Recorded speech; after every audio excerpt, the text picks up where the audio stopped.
ஒரு தோசைக்கல் அடுப்பில் வச்சு தோசைக்கல் சூடாயிடுச்சு. 1½ கரண்டி மாவு ஊற்றி நல்லா ரவுண்டு ஷேப்புக்கு நல்லா தேய்ச்சி விட்டுடலாம். இப்போ ஒரு ஸ்பூன் எண்ணெய் ஊற்றிக்கலாம். எண்ணெய், நெய் உங்கள் விருப்பம் தான். இட்லி பொடி நம்ம ஏற்கனவே நம்ம சேனலில் இருக்குது, பார்க்கலனா போய் பாருங்கள். இப்போ மலைச்சாரல் மாதிரி நல்லா தூவி விட்டுடலாம். இப்போ தட்டு போட்டு மூடி வச்சிடலாம். இப்போ திறந்து பார்க்கலாம்.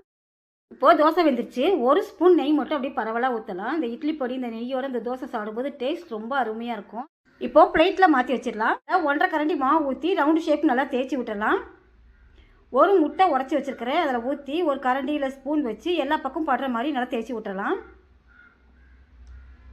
ஸ்பூன் எண்ணெய் ஊற்றிடலாம்.